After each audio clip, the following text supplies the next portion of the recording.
And I think we're live. Oh, We yes, live. we are. Beresford. Oh no! Don't tell me Dylan's been released. Uh, Uh, right, hitting the ground running, eh? Jeez. yeah, I like UK. How's it going? Oh, we G'day. already got people in the house. Cool. Yeah, well, it was people piling in. It's been a week. People It load has up. Been a week. Oh god, yeah, it's been a week. There's been a decent amount of activity on my end as well. Like I'm trying to ramp stuff up Nice. for Christmas Mm. and for December. I like to not take December off. Like I'm definitely going to still be pumping, but a lot of the content is like, you know, like looking back over the year, some interesting news on a possible live stream coming up, like we had last year with some special guests. I like UK. I hope, given the video title, Dylan's okay. No, he's shattered. Well, As you yeah, can well, see I'm from that totally smell. destroyed. Yeah, Don't worry, we'll get into we'll that. get we're getting there. We're just kind of waiting for people to ramp in here. Yeah. It's just, we don't want to be repeating. Not that this is like a massive thing that we need everybody to be tuned in for, but All right, we got piling. Yeah, so for December, I really like to have like the standard videos, like the reflection on 2024, my favorite the best products of 2024. There's a bunch of fun videos that you just kind of, I'd like to have those all done before December. So the next couple weeks are going to be a push. I got a couple decent videos done today, actually. I just pulled the trigger on it last couple, and I've got a couple more coming. This one's fun. I'm actually really looking forward to this. This is the Sennheiser Profile Wireless. That's what it is.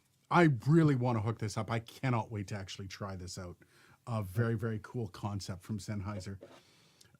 So yeah, there's just a ton of stuff. Oh, my battery on my watch is low. Damn it. Anyways, yeah, so there's a ton of stuff I've got to get to, and it's just gotten busier and busier and busier, so it's going to be a fun one. What are we only at 2 people in the live stream? I'm not one of them for a change. Did you title the stream about, what did you title the stream? I said Dylan is a free agent. Huh. Nice. There you go. Well, that's it's not very clickbaity. Come on.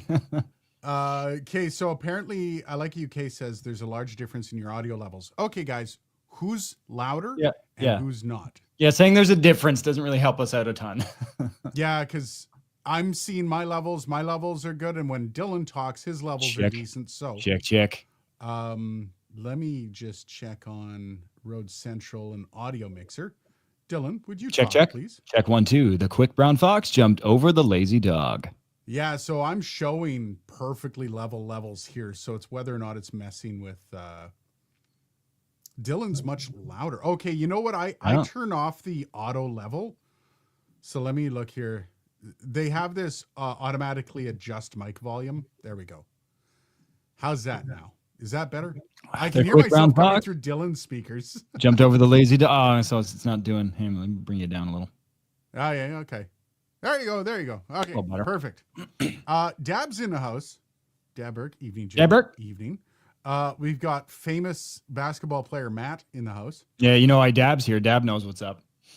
Dylan being louder is okay though. Thanks, Liberty dude. I'm a loudmouth. I can't help it. I can feel the love. It's part of my being. Is Dylan still loud? That's the question. Am I still loud? When am I not loud? That is the real question. Oh, Aiden hate from Liberty dude. Jesus, man. Damn. Video liked. Appreciate that, Liberty dude. Appreciate it. Hi, how are you? King Paco. So Dylan is still louder. Okay, you know what? I will gain up. That is okay. Gain up, or maybe gain me down. I don't know. Yeah, I'll bring you down a bit. Check. I'll bring myself up. There we go. Maybe taking that sock off my mic really had a bigger impact than I thought it did. Yeah, it's weird. I'm more muted. I don't understand how that happens.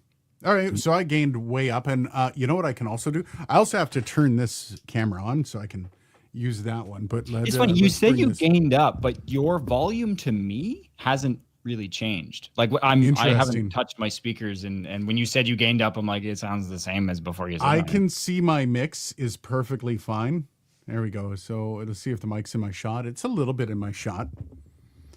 It's so weird how StreamYard does this kind of stuff, because everything on my end that's mixing and going into StreamYard is showing fine. So let me just make sure that I'm on the right audio. Yeah. That's weird. I have no idea what to say. It's getting better. Okay. Getting better. Dylan down. In the right direction. Well, you gained down on your end, Dylan. That should work. How did I go? What did I go? I did 5 dB. 5 dB, perfect. You look at the fader.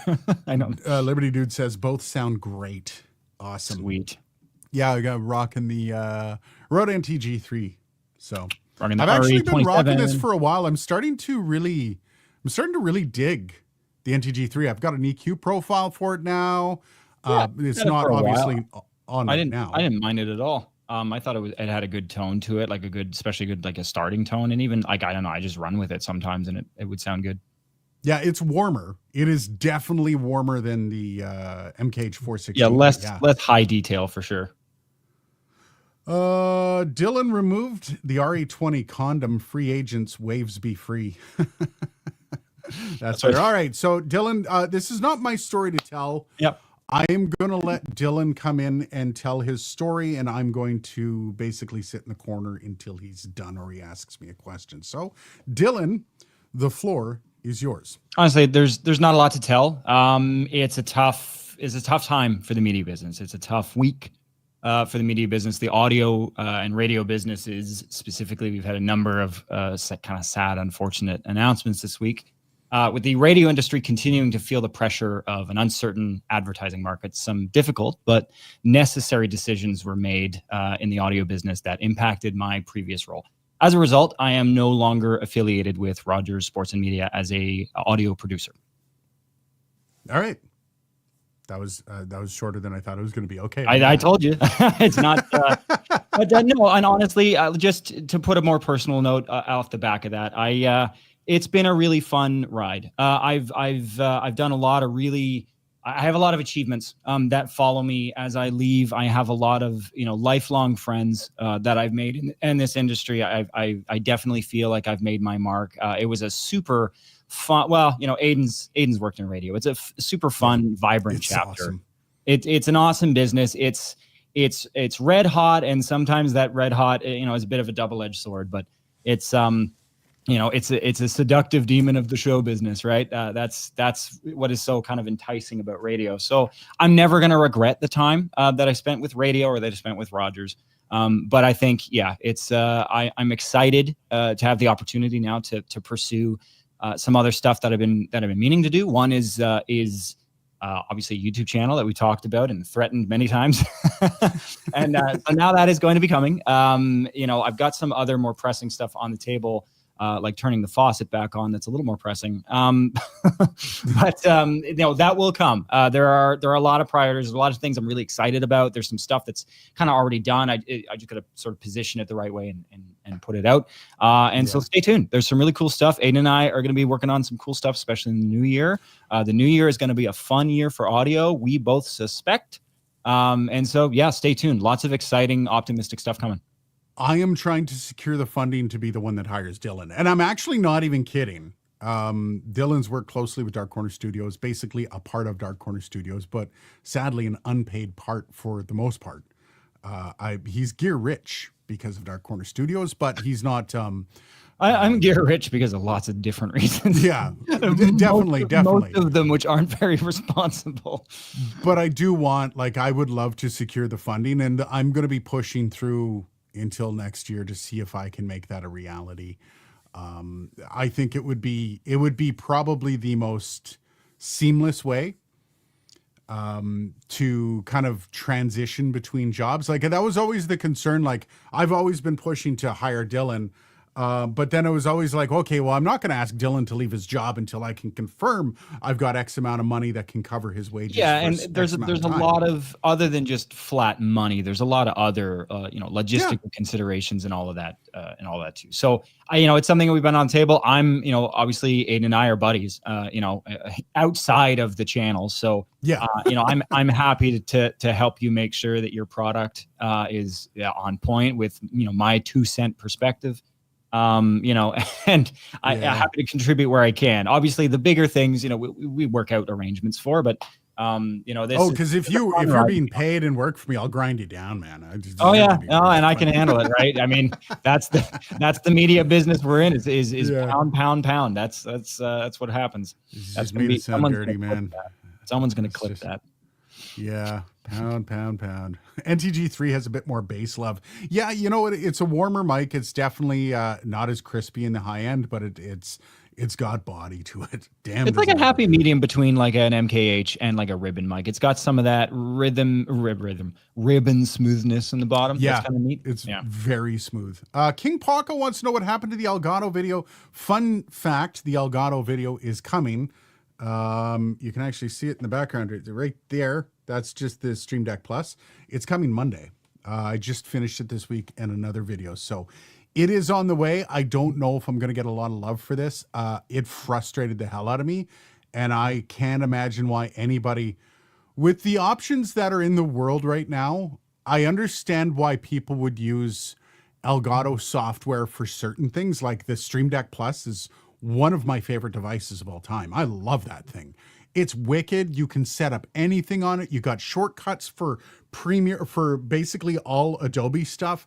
There's so much you can do with it. The XLR dock, though, God, it's garbage. Yeah. I did not enjoy it. Not a fan whatsoever. So we'll see how that gets soaked up. Usually people don't enjoy when I review that kind of stuff because I'm not very nice about it. DJ Play Nice, wee, and thanks for hosting. You're welcome, man. Oh, cheers, Liberty Dude. I appreciate that for a Dylan Golden retirement guitar pick. Ooh, that's what we should. That'd be nice. That'd be a nice little symbol of the time worked. Yeah, I'll make sure Dylan gets that for sure. I really enjoyed my time in radio from 86 to 94. Glad I'm not still doing it, but I have thought of heading back that way when I'm in my 60s. Public radio calls. I can echo. I've been out of radio for 3 years, 2 years. I think it's been 2.5. Don't mind my dogs as they go nuts upstairs. I loved it for what it was. I feel like right now, the way radio is going, it's lost a lot of its fun. And I can't get over my dogs barking in the background. Can you all hear that? Yep. Yeah, okay, cool. I was hoping. This is why people have noise cancellation.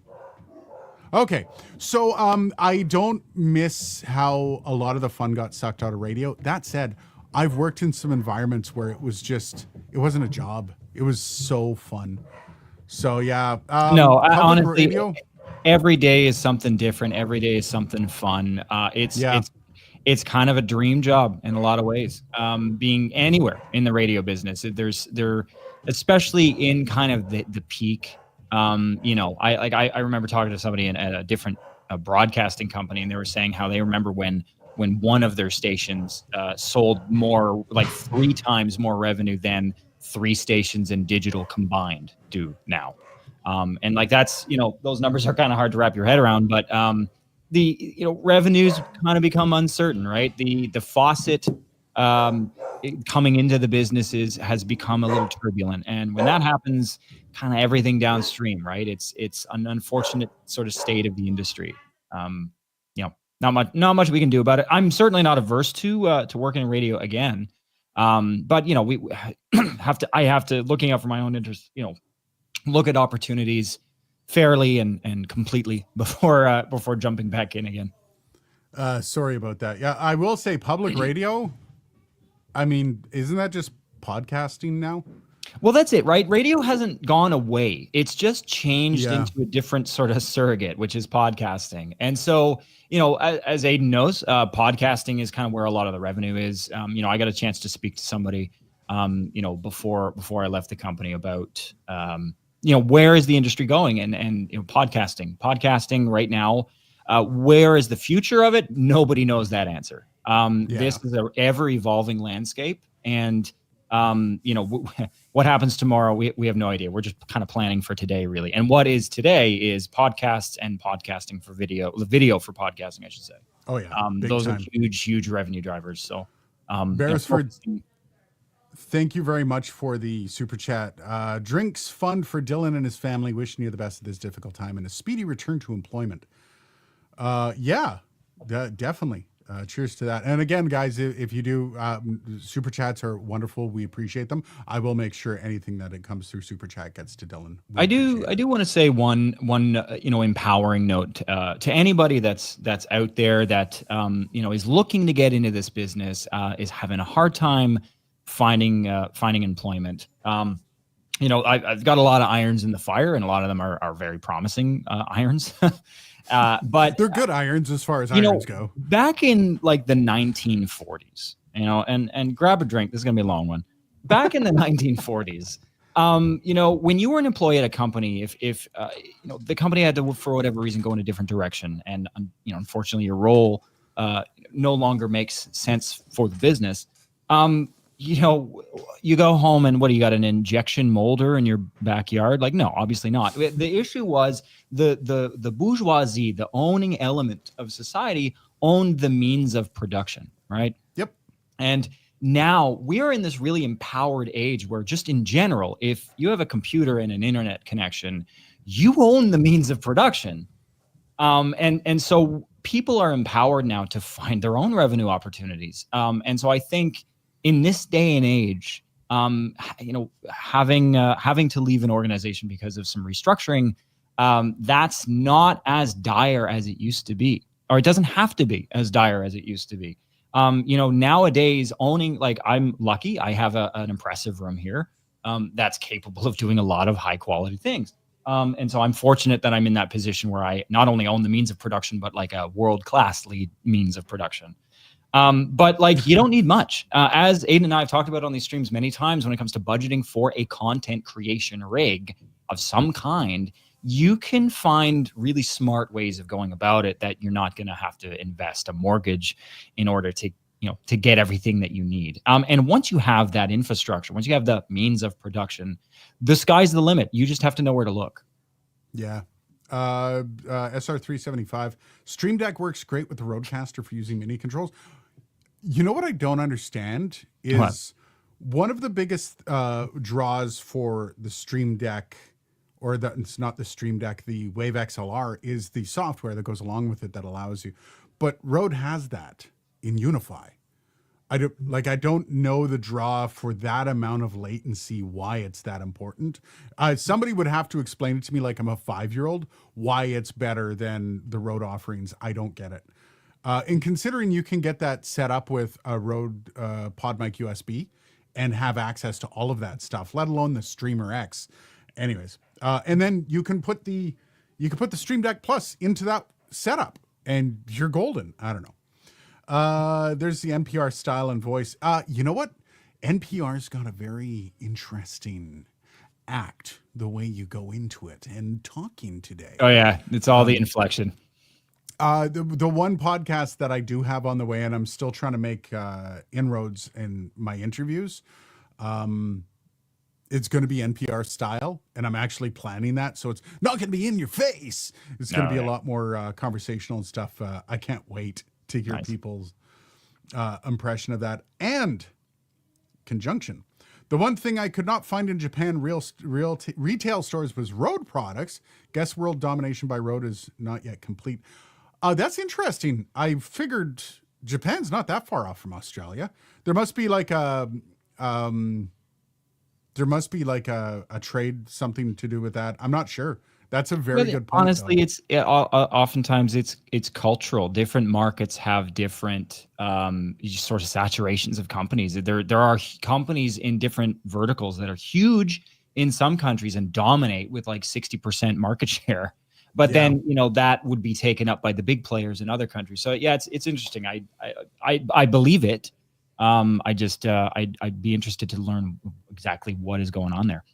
Yeah, like Rode does not lack for expansion. Reach. Yeah, just reach. Yeah, they're aggressive in the market for sure. So there must be something. I can't imagine they would leave a massive market like Japan just hanging there. So that is interesting.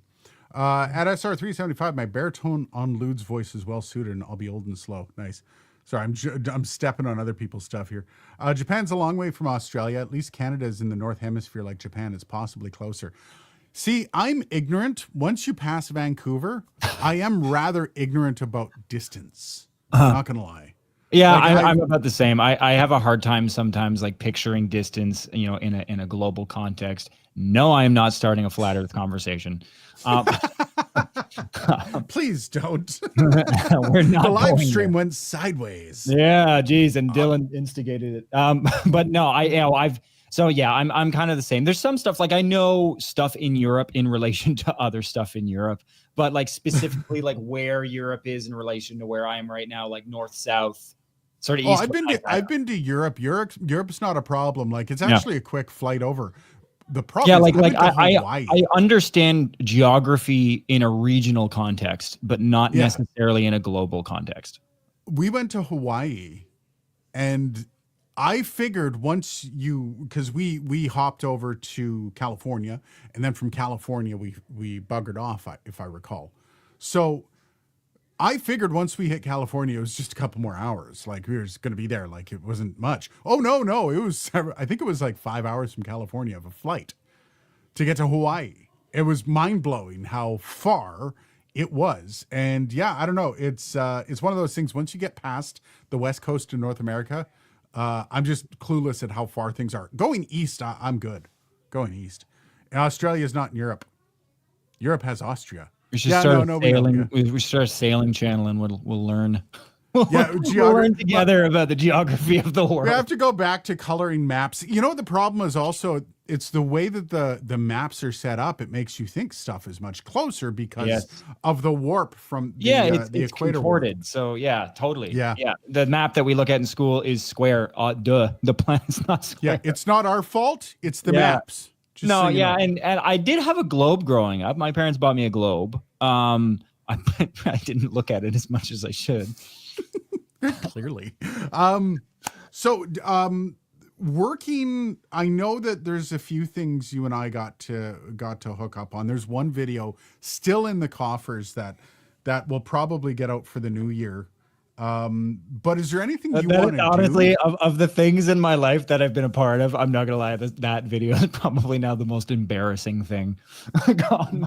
Why? Oh, because it's taken so long? The unlimited extensions to the timeline of the making of that video. I told you I didn't care, and I seriously don't. Although it's probably a good January video. You know what? Because I mean, we know like it is. I'm not going to give too much away. But it is a compelling product in my opinion. But it's a compelling product for a particular niche that I think is kind of difficult to uncover. Yeah, I think it's going to be a fun video, and I think like the only way it's a fun video is with your participation, Dylan. There's only so much I can do with stuff like that, and I think you're much better suited for that. Yeah, that's it. But I think that the thing that got dragged out is, I'm sort of cultivating a brand for these new channels and sort of experimenting with different elements of who I am, and turn this lever up, turn that one down, kind of tweak stuff for the sake of a presenter, Yeah. But I was just gonna say, like with that video originally, the piece that you're talking about, I did it a few times and it was just too like information-y. It was too Julian Krause-y, and there's absolutely nothing wrong with what Julian Krause does. Julian Krause is amazing, but that's kind of the space that I want to take up, Well, yeah, we've already got a Julian Krause. Exactly. Yeah. I wanted to know, is there anything in this time that you want to do that's something like you kind of want to crush on? Because I think this might be a good time to if there's any like goals for this stuff that maybe if we had that crossover video so we can get your channel launched. Yeah, well, again, That would be that cool. stuff is the priority for this new channel. You know, I've got a brand for it and everything. I dreamt the brand, honestly. New branding, which is awesome, by the way. Yeah, well, again, I love a good brand. You know, I'm such a corporate nerd. Hey, it comes in handy when you actually grow a channel. I love a really meaningful, well thought brand, a company. Like I just got an email today. This is so random and off topic, but that's what these streams are for. Yeah, that's what we I do, got an man. email from Simone Yet, who is a YouTuber, does some crazy inventions. Aiden, you may have heard of Simone Yet. Yep. You know, made all kinds of inventions. I got it because I'm on the Yet store. Simone has all kinds of merch and stuff. Really cool little, you know, almost Lee Valley to. Oh, that's again another Canadian reference. You know, just really cool little gadgets and stuff. And I have a mailing list email, and it was just like, this is an email written just for you. And it was like, hey there, you know, customer first name, customer last name. You know, it's really nice to get to talk to you in your customer city. It was funny.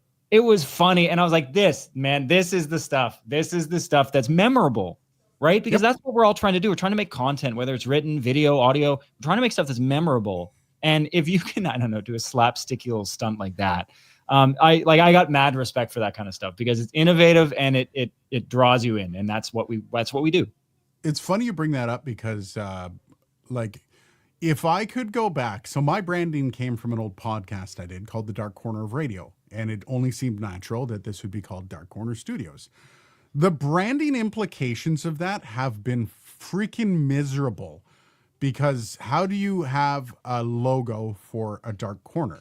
And I remember I was talking to one of those YouTube gurus on Twitter, and I was talking about like how I've run into the problem. He's like, well, dude, if you're just doing letters for your logo, you're missing an opportunity with dark corner. And I'm like, okay, illustrate to me how you are going to represent a dark corner in a logo. It's a corner. It's a dark corner. Like, what do you do with that? You can't show a dark corner for a logo. Well, okay, though, hang on. Okay, so I'm going to go art director on this, right? So it says dark corner, not like black corner. So if you can illustrate shade in a corner, like, I don't know, I'm thinking of a picture of a corner, you know, again, this is a super crude example, but like a corner with like a dark gradient kind of centered in the vertex of the corner, that's a dark corner. You know, something like that. But like, I don't know, try to abstract it maybe. I don't know. Yeah, no, but they don't translate into something that's eye-popping, that's going to catch your eye. And it's like, I've worked with artists. I'm currently working with a guy based out of Ottawa, K6 Media. Actually, check out K6 Media. Dude is a wicked artist. He does car wraps. He's a graphic designer. And he's also going to be launching the clothing lineup for Dark Corner Studios. But I'm waiting, probably in the new year, we're going to redo the logo to something. So I can start a whole lineup of clothes first, right? Like, we're going to be doing shirts and all that stuff. Nice. And he actually does all the drop shipping right there. Anyways, that's cool. Yeah, like going through Dark Corner, it's just, I wish I'd actually taken the time to think of something from like what it looks like in a logo, in a brand style before I launched with it. But I mean, at the same time, Dark Corner Studios sounded cool, and it did. Anyways, it's better than beer. And it's hard, right? Because you want to get moving, right? When you've got content, when you've got an idea for like an entrepreneurial concept in your brain, you want to execute. And so the last thing that you want to do is sit there fumbling around with sort of the big ticket stuff, but ultimately rushing through those big ticket items, like the name of the business, that's stuff that if you don't do that right, it's going to bite you every time down the road. And I kind of learned that with music marketing. Honestly, there were so many times where I put out songs on the "If you build it, they will come." No, they won't.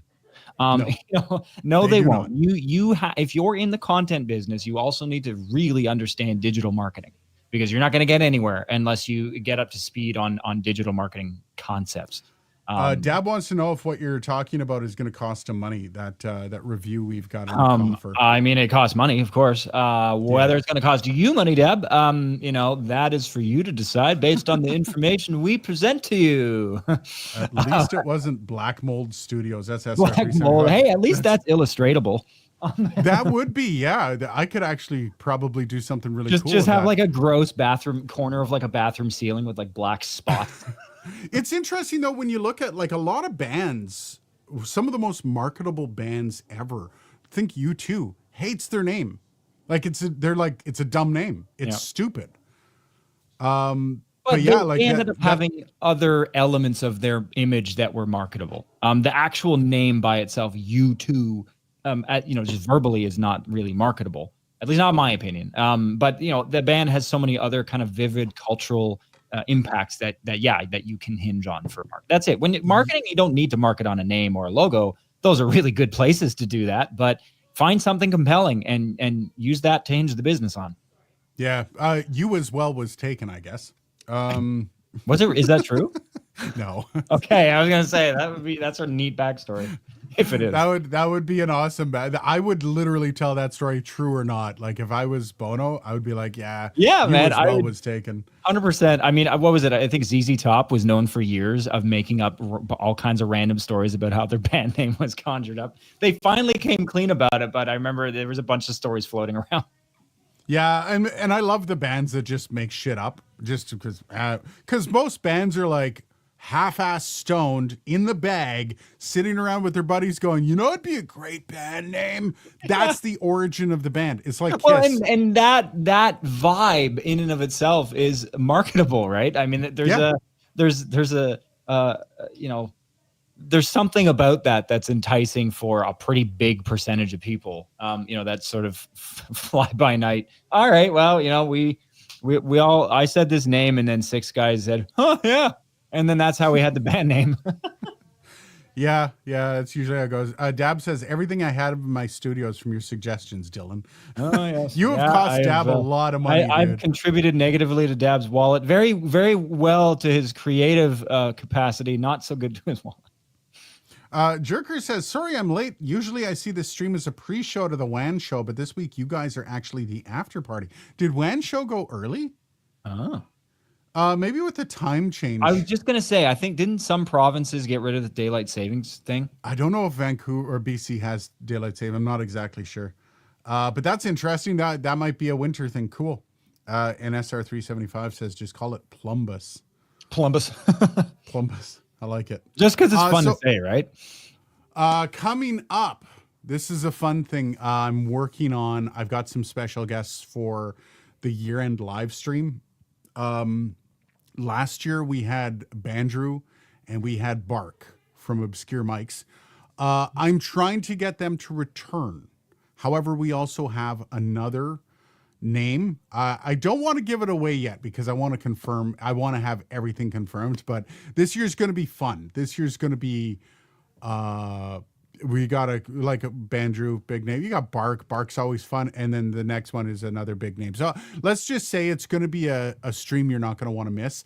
And tentatively, I believe it's December 13th. So mark that on your calendars. Yeah, I have to organize with all them to make sure they can make it for the time that I'm setting up. So things might change. Stay tuned. I'll make sure that everyone knows on the channel. It's going to be a lot of fun. I really like these kind of look backs over the year, kind of discussing some of the fun things as a channel that we've all gone through. And we all have different experiences. Like Bandrew has a different experience than I do. I've spoken with him a few times about that experience. So that's the kind of stuff that I'm looking forward to. So it will be fun. LTT did a live Dante install for one of their spaces. Ooh, nice. That'd be Dylan, you should get on that, man. Yeah. Dante's fun. It's expensive, but it's fun. I like Dante. Holy crap. The WAN show starts a bit less than 3 hours from now. Does it? I didn't know. I guess so. Yeah, it's 8 p.m. our time. That makes sense because I think it starts at 8 or 8:30. This time the show ended 3 hours ago. Damn, I guess they got plans this weekend. They got to get to. Yeah, you know what, man? This week has been a rough ride. I'm looking forward to what we can actually exploit from all this, Dylan. Oh yeah. Well, again, like I- going back to it, both Aiden and I are both fortunate that we're empowered, that we kind of have a place where we can make stuff that belongs to us. And both decently capable little facilities in a sense. So, the sky's the limit. It's really just wherever our creativity ends. And for me, that's kind of just goes on forever. Yeah. Yeah, it's gonna be fun. I think there's also a lot of new stuff coming in the new year. I will say this. I'm gonna be mentioning this in my look forward in 2025. Keep your eye on Mackie. I have no background information, but I noticed something this week. I noticed that the DLZ creator was really well priced. Like it was, I think it's like $300 off or something in Canada. I don't know what it was in the US. I think I looked at it at B&H. It's on sale. Let's just put it that way. To give you perspective, the Rodecaster Pro 2 isn't on sale. So the perspective of that is yes, it's on sale, but usually these things go on sale when there might be something in the pipe. Usually you'll know like when things start getting heavily discounted that it might be nearing the end of its Cycle. how do you put it? Not the cycle necessarily, but the fact that it's top of the chain.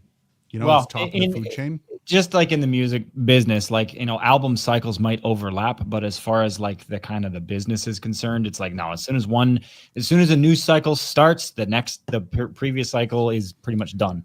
And so, in the case of a product, like just because a new cycle started doesn't necessarily mean that a product's not relevant anymore. Some companies operate like that. I don't like that. It's like, why don't you make something that's actually a design that can last longer than a year, right? And there's a lot of companies that do that. Nowadays it's tough. Nowadays it's really tough because there's so much is hinging on that yearly to bi-yearly cycle. Well, yeah, because phones are on. They're looking at wherever that sort of bulb on that graph is, that bulb of inflated revenue. And when that starts to dwindle away, expenses don't stop just because your revenue stopped. So you got to come up with something else. And sometimes that cycle of where that sort of peak and decline is, kind of yearly cycle for a lot of people, for a lot of companies. Beresford says, at times like these, us Englishmen like to serenade people who might be about to lose their jobs. The lyrics are sacked in the morning. You're getting sacked in the morning to the tune of Guantanamera. I'm going to need to hear that because I'm not exactly sure what the tune is. Yeah, I'm having a hard time placing that in like a musical context. If you want to send Aiden, Discord, Beresford, hit us up on the Discord. I want to hear that. Yeah, give us your best rendition. That would be it's apparently the right tune for sad news. See, y'all are UK and on the other side of the pond, you might have some things that we don't understand. So definitely, I want to hear that for sure. SR375, sure hope Rodecaster Pro 3 also has SSH server, lols. I don't know if Rode is, I don't know, like 100%. I have no knowledge of things in the pipe of that regards. And even if I did, I would gloss over it. I probably wouldn't even bring it up. If I'm bringing it up and I'm talking about like, hey, something might be in the pipe, that means I have zero knowledge. No, and there's stuff like, there's companies that I follow actively, like as Solid State Logic being a good example. And there's stuff that they work on in the digital domain for an application that realistically in the near future, I'm never going to do. So, there's stuff that I read on their news releases and I just, my eyes get all glossy. I'm like, all right, moving on to the next email. This isn't landing with me. But yeah, I would say Mackie's going to be an interesting watch over the next. They usually like to hit in the new year. And I believe they like to hit it before NAM, which happens in January, I believe. I got invited to NAM, but nobody invited me in. Like NAM actually invited me. They're like, hey, do you want to come down and actually cover NAM? And I'm like, if I have a sponsor for the show, sure. I can't afford two shows. I can afford it. I just don't want to afford it in January unless it's getting paid. I don't want to travel in January. So if there's any sponsors out there that want to bring me down for NAM and cover it, wink, wink, nudge, nudge. Let me know. we're sign me up for that as well. Yeah. Dylan's my cameraman. You're bringing him too. Yeah. Just production so you know. assist. Yeah. Any travel has Dylan attached to it, by the way. Yeah, it's. I I fit would the carry say. on. It's fine.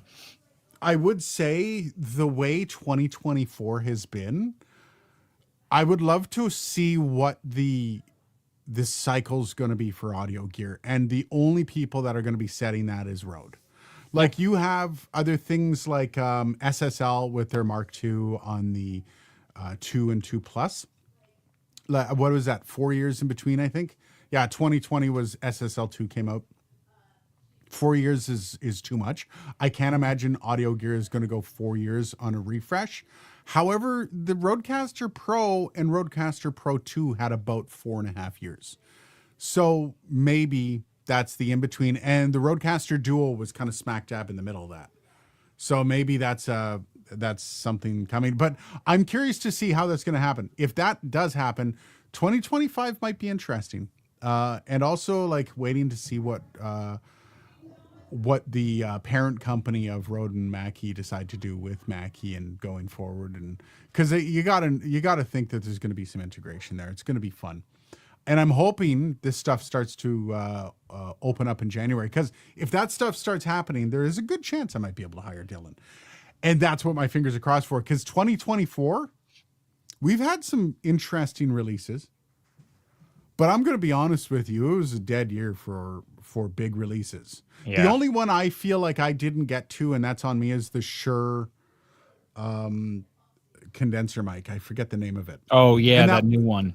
that one's on me that I didn't get to it. I would be curious to see next year if there's going to be a little bit more of an uplift, because it's hard. Like I've had to pivot a lot of my content, which I was hoping to do anyways, but like I kind of got away from the new release review to more how-tos and things that I wanted to get to. But damn, man, like it would be nice to mix in some fun stuff.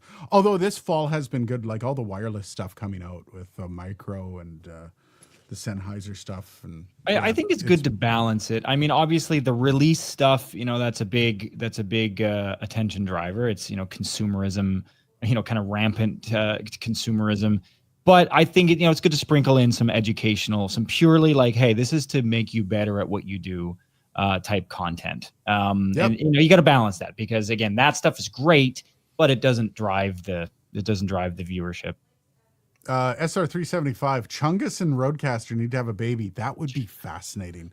If you were to mix the things that Rode has on the Rodecaster with the strengths of of Chungus, if you will, that would be a hell of a baby, man. That's a C-section for sure. Oh, that thing's going to be huge. Sorry. Married to a midwife. Liberty Dude, Dylan's channel will blow up and he will hire Aiden. Actually, this is something we've talked about is the whole time I've been pushing Dylan has been like, we can work in tandem. Dylan has no need to hire me. Yeah, that's it. Honestly, the key to growth these days, obviously there's lots of things you can do to grow a content business, but cross promotion, you want to hit the hot wire, cross promotion. Because obviously Aiden's content, my content, they're going to be close to each other. They're going to be different. My presentation is going to be different. His our niches, the stuff like I'm not going to do as many like product releases. I'll do stuff that somewhat selfishly I use and find helpful, and how I use it. That's kind of probably be the style of some of my reviews of like, hey, you should buy this because I bought it and I love it. Right. Yeah. Like, and he's also going to be very more skewed to music. So, so we have tried to work some music. There's going to be two channels in the long run. At first, we're going to start with audio because I think that is kind of the more lucrative space right now. And then there will be a sister channel of that will be music content, just because I want to be able to go deep on both. And realistically, with the same brand, I can't go deep on both of those in the same channel. Yeah. Well, again, you and I have tried that. We know how that goes. Yeah. Well, I think my skew was too close to podcasting rather than audio, but that's fine. What I will say though, Liberty Dude, is the cool thing about this is we're both committed to supporting each other. So if Dylan blows up and gets 1 million subscribers by March, we all benefit. Like I'm not. There's no like whether Aiden and I are whether Aiden's partnering with me or I'm partnering with Aiden, the train's rolling. And that's what's important. And we're both invested in each other's business success, basically. Dylan will make you his bid slave. No, I mean, whatever. We're all on the level, that I try to minimize power imbalances in my working relationships. Sometimes it's hard. One of the great things about my setup is I'm perfectly happy where I'm at. If growth doesn't happen, I'm fine.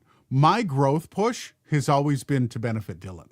Like if I can help and hire Dylan and make sure Dylan can work on this stuff full time, fuck yeah. I would kill for that, because it adds so much to not just my channel, but just in general, like the audience, everything. If I stay like this for the next 3 years at the state I'm at, I'm not hurting. I am not hurting whatsoever. My wife walked downstairs. She walked down, I think it was 2 days ago, and she looked at my my new sit-stand desk with the 43-inch monitor, and she goes, "Wait a second, you have 3 computers down here." I said, "Yeah." And she goes, "Why do you have 3 computers?" I said, "Well, this one I edit podcasts on. This one I edit all my videos on, and my laptop I do all my shooting on. So this is kind of my shoot setup. You don't need all that." I said, "Actually, I do, because it's a pain in the ass to do the mugs." And she's like, "Well, you're doing really well. You're doing really well, Wolfie." I'm like, yeah, I kind of like it. It's kind of nice. I'm perfectly in a great spot to be people happy. laugh at that stuff. Like, there's tons of stuff in the room that's around me. And on the new channel, there will be like a comprehensive studio tour at one point, and sort of how I have this ship rigged up. But there's tons of stuff that people are like, "Well, you don't need that." I'm like, no, I don't need that, but it speeds up the process, and anything that speeds up the process is worth money. Well, and I mean, like you, Dylan, I've worked for everything here. Like everything here has been the product of the work I've put in. Mm-hmm. So if I want this computer for doing all my video editing, and the reason I wanted it, I did not want to put a PC on a sit-stand desk. I wanted my Mac on there, and this will be a Mac only space, and I want to do all my editing on Mac, and I've earned the right to do that. Yeah, I can say, not necessarily my revenue, but this SM7B has generated well over $1 million in revenue, amazing, over the span of its life. In fact, probably several $1 million, truthfully. And that it kind of symbolizes that to me. It symbolizes everything that I've used for. Everything in here is kind of a token, a little reminder of the journey, and it's great. I love it. I still have my SM7DB on a shelf in the box still. I should do something with that. Good God. I'll take it. Rick on mic. Yeah, if you want. I mean, hey, there's always something to do for an SM7, whether it's a B or DB. I don't really care. I think when I launch the podcast, it's going to have to be with an SM7B, because I've got to be the basic bitch. Look at this. Look at this. I'm already. Look. Does it get any more basic bitch than this? Come on. No, it does not. It makes you look so small. It's like weightlifting, man. Look at that. Look at that. See those forearms or anything in that? Yeah. No, this is just to keep me hydrated. But this is the equivalent. The SM7B is the equivalent to this, if you're a podcaster. And I think I'm going to have to use that. By the way, Rick on Mike says, "Happy Friday, advance happy Thanksgiving to those south of Canada." You know what you should do? Take an SM7B and take all the guts out of it and put it in one of those and make it happen into an SM7B. The basic bitch microphone. Yeah. I like it. And then just pick it up, talk into it, and like, oh shit, that actually sounds pretty good. It's all hollow sounding. I was going to say the resonances on the inside of that are going to be ridiculous. You're going to have to do a little work to fix that problem. SR375 says, "I have tons of machines, servers. The wife is fine with it." Yeah, I mean, if it's making you money, don't complain. Liberty Dude wants me to do the howl. I haven't done the howl in years. I don't know if I do the howl anymore. And honestly, to tack on to what Aiden just said, if it's making you money, yes, absolutely. But also, honestly, as long as you're not going into debt to get it, like if you have another job and this kind of stuff is what you enjoy, then don't feel bad about splurging on a hobby that you're passionate about every once in a while. But again, do it responsibly. Yeah, absolutely. Pigtown Sports, how's it going, man? Welcome to the stream. Only Windows machine in the house is my wife's work machine. This is mine is the only Windows machine. I'm actually thinking about rejigging it this Boxing Day. I think I might update my computer to the latest Intel. I'm going to move from Ryzen. And just because that is going to become my gaming computer. That's a ridiculous gaming computer. But I still do, like, I'm moving podcasts over to my Mac as well.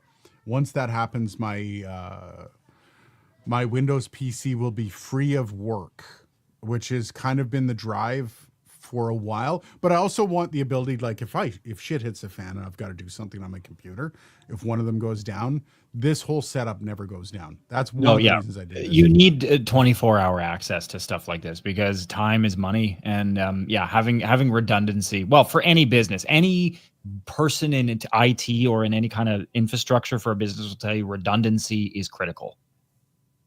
Oh, damn, Pigtown. Amazon had a jacked up sale the other day, and they lowered the SM7DB to $359, and I grabbed one. Damn. They fixed it a couple hours later. I've heard of those.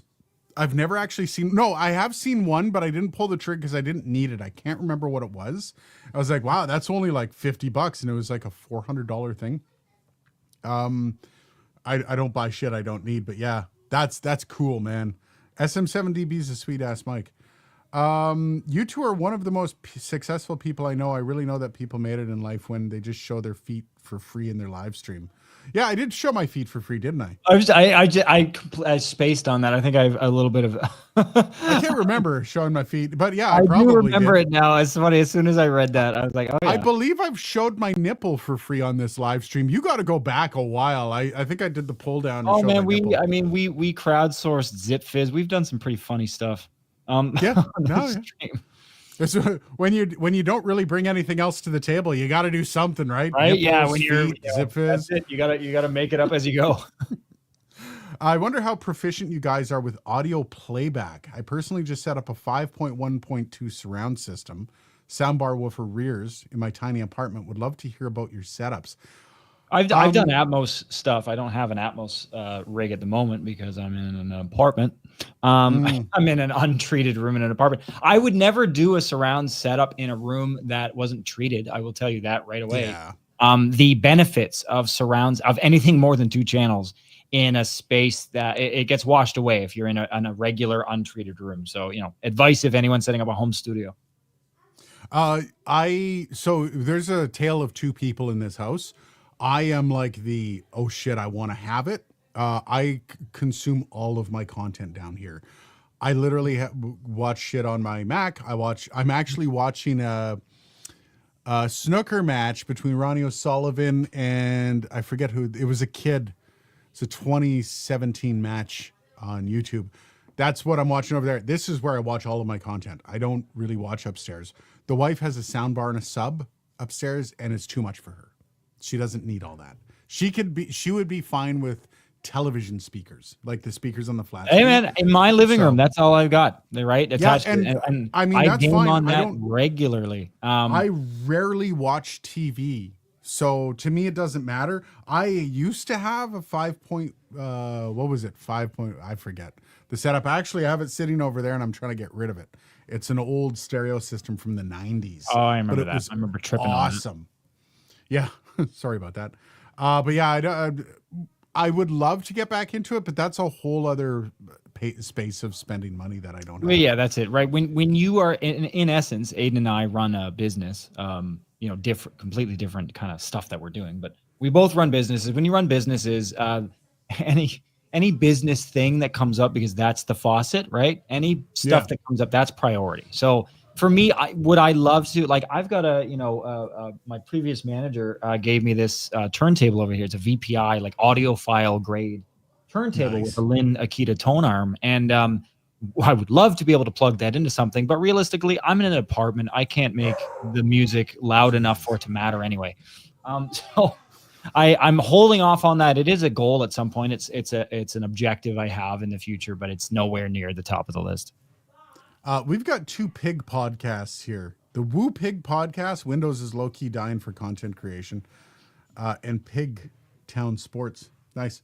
And you're not wrong. I mean, I'm on a Windows environment exclusively. Mac, Apple screwed me many years ago. And I am having a hard time getting over that, if I'm being honest. But their new silicone is really enticing. So who knows? Their lack of power draw because they've left Intel has allowed them to have smaller batteries, Just more efficient design. Yeah, like my laptop. This is the M2 MacBook Air. It will last unplugged without gaming. It will last unplugged for about 3 days. Like it's ridiculous. With the old Macs, the MacBooks that had the Intel, you could not say that whatsoever. No, I remember, mine, the issue was heat. The heat killed the battery. Not even that long. I mean, this was back when people generally spending that kind of money on a computer expected basically a decade out of it. And this lasted less than half of that. So little disappointed. Had Apple Care. They didn't follow through. I was like, okay, well, screw you guys. I gave you $4,000 for a laptop and you're doing nothing for me. Yeah. I love this Jerker. The feet one was when you recorded at Dylan's place to test out that one streaming interface. Oh, yeah. The Roadcaster video. That was fun. We got to do that again. I just want to point out that somebody with the name Jerker is got perfect memory of the last time I showed my feet on camera. That's troubling. I'm not connecting those dots. You can if you want. I'm not. Also, I find it funny how you both said don't do surround in apartments in untreated rooms. Now I'm here with my surround setup in a tiny apartment in a room with 10-foot ceilings and zero treatment.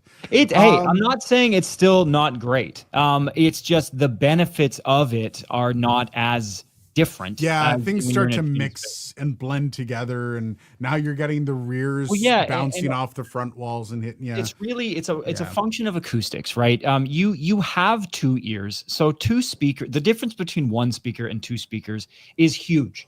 That's a huge difference, and our bodies are kind of designed for bi-directional kind of audio, whereas 5.1.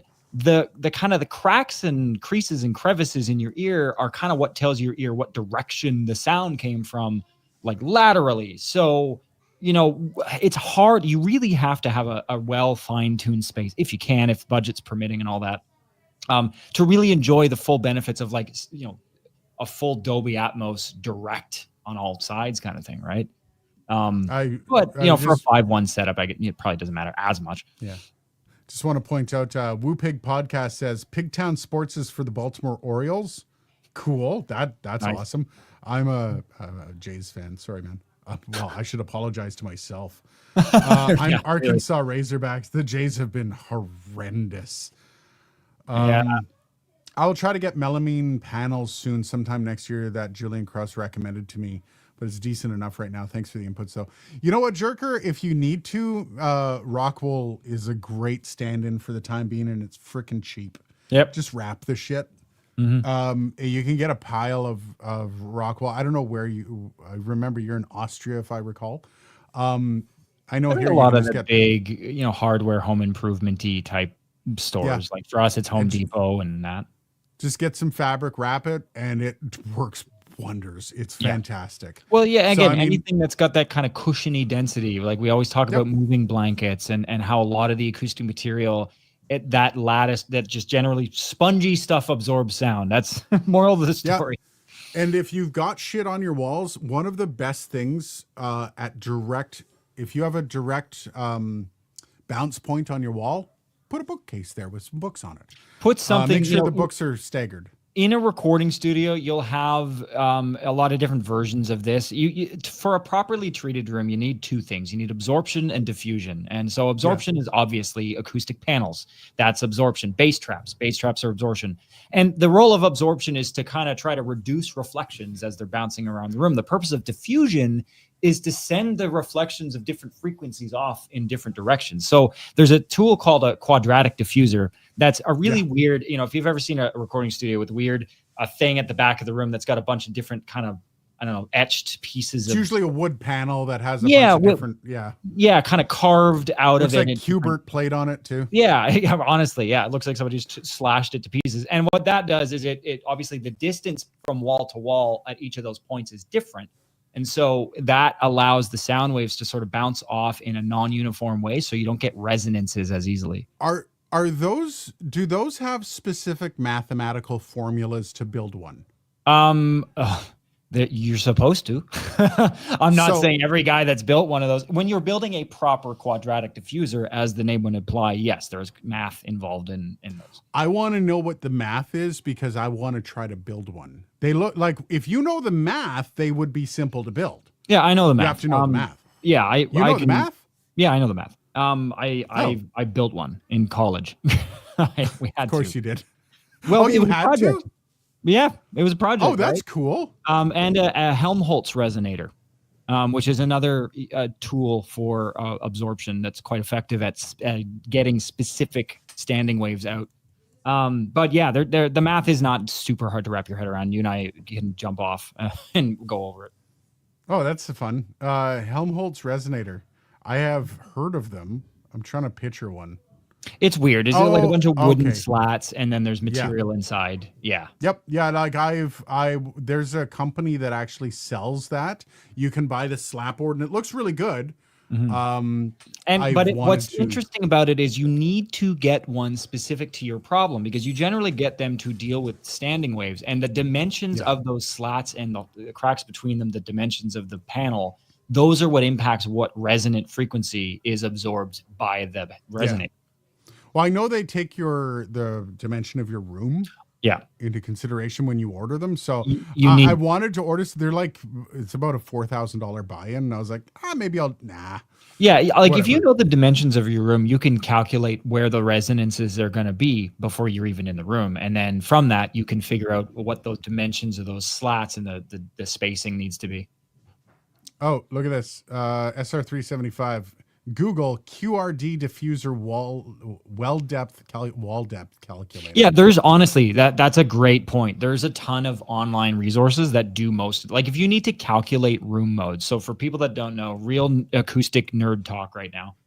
There's 3 different types of room modes. There's the modes between 2 walls. Those are called axial modes. There's the modes between 2 sets of walls. Those are called tangential modes.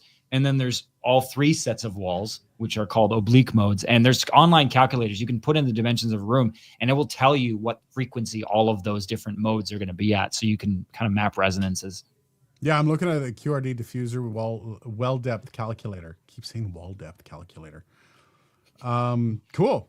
That looks like fun. That would be, I don't know if that would go over well as a video. I think that might go over well as a video on Dylan's channel. Yeah, I was going to say, when I talk about doing like depth on sort of more educational stuff, because that kind of stuff, again, diffusion, is it going to be a make or break? I would say for most of the stuff that the people here are doing, absorption is more important, but in a proper critical control room setting, both diffusion and absorption in a strategic way, not just throwing it up everywhere and seeing what it looks like. That's really important to getting a good consistent product. What are you saying about my setup, Dylan? No, you've done quite well. I remember you built those panels. You've got the Elgato things that we're looking at. I've got now the panels are in a problematic corner, and I don't have the. I took a lot of the foam down because the foam wasn't really. Like you can throw foam up everywhere and it's fine. And I kind of had that, like I had a lot of foam, but when I put my setup into the other setup that I had, that corner was causing me problems. And so was this corner over to my right. And it was causing some weird sounds. So here's a tip. Here's a good, quick and dirty way for people to, some value. For people to figure out where you need to put the panels in your room. This is quick and dirty. There's other methods. There's more mathematical and scientific methods, but this method's actually pretty quick and reliable. So get a friend. You need 2 people to do this. Somebody, presumably you, sit in the mixing position. So like in my case where I'm sitting right now, get somebody with a little mirror like this, get them to walk around the room, kind of holding the mirror flush against the wall. And sitting in your mixing position, wherever you see a speaker cone, that's where you put an absorption panel. And so you're going to find that will be a really great way to sort of tell where your issues are going to be in terms of like early reflections in a room. That's cool. We got to go in a second. There is an interesting point here. Beresford Production says, by the way, if you're doing a Black Friday stream, I might be absent. I will be at a funeral. not of a family member. I'm sorry to hear that. Dylan, next Friday is Black Friday. Are You know what's interested in weird? doing a I Black Friday actually stream? thought that was today. You said that and I had a mini heart attack. No. For some reason, I thought it was today. Do you want to do a Black Friday stream? Yeah, next week? man, let's do it. Okay. So next week, guys, should we do it like earlier? Like start it like 9 a.m. I know that it excludes a lot of people when we do it super early. Yeah, but I don't then wanna there's do it other super people that can get in. Like for the UK folk, if we started at 9, I think that's a 1 p.m. start for them. So like 9 or 10, we'll see. We'll see how it works. The usual, we're just going to go around and see if we can find. I do have some background information on other stuff that I can share.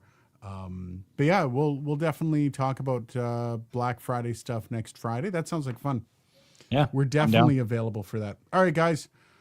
We'll see you next Friday for Black Friday. Have yourself a great rest of your week, and we'll see you then. See ya.